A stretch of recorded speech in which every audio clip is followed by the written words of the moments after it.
అహల్య సీమంతం స్టార్ట్ చేయడానికి సుభద్ర అహల్య నుదుటన కుంకుమ బొట్టు పెట్టబోతూ ఉండగా ఆగండి అన్న ఒక వాయిస్ వినబడుతుంది. అదితి యామిని వచ్చి అహల్య సీమంతాన్ని ఆపేస్తారు. అసలు పుట్టబోతుంది ఎవరి బిడ్డో అని అనగానే అందరూ షాక్ అవుతారు.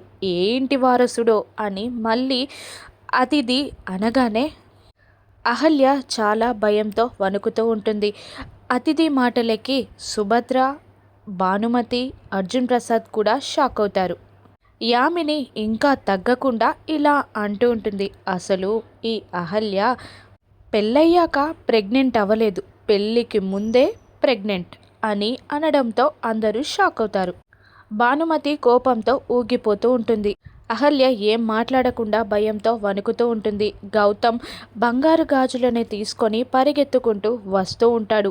ఆధారాలు లేకుండా మాట్లాడకు యామిని, నిందలు వేయకు అని అంటూ ఉంటాడు అర్జున్ ప్రసాద్. ఆధారాలు ఉన్నాయి అంకుల్ అని అంటూ అతిథి డాక్టర్ అని పిలవగానే సరస్వతి డాక్టర్ వాళ్ళెదుటికే వస్తుంది. సరస్వతి డాక్టర్ ఇలా చెప్తూ ఉంటుంది. ఈ అమ్మాయి స్పృహలో లేని టైంలో మా హాస్పిటల్కి తీసుకొచ్చారు. తను కన్సీవ్ అయిన విషయం నేనే చెప్పాను అని డేట్తో సహా చెప్పేస్తుంది ఆ డాక్టర్. దాంతో భయంతో వణుకుతూ ఉంటుంది అహల్య.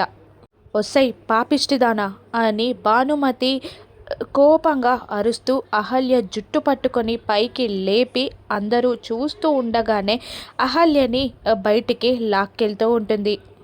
గౌతమ్ బంగారు గాజులని తీసుకొని పరిగెత్తుకుంటూ వస్తూ ఉంటాడు.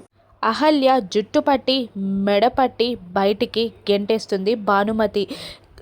మెట్ల మీద నుండి కిందికి దిగుతూ తనని తాను తమాయించుకుంటూ కింద పడిపోకుండా అహల్య తను ఆపుకుంటుంది. గౌతమ్ పరిగెత్తుకుంటూ వస్తాడు. ఇక గౌతమ్కి అహల్య కనబడుతుందా లేదంటే దూరంగా వెళ్ళిపోతుందా? అసలు అహల్య కడుపులో పెరుగుతున్నది ఇంద్రా బిడ్డ అని ఇప్పటికైనా గౌతమ్ నిజం బయట పెడతాడా?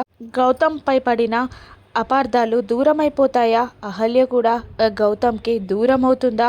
కథ ఏ మలుపు తీసుకొనుందో రానున్న ఎపిసోడ్స్లో చూద్దాం. Thank you for watching.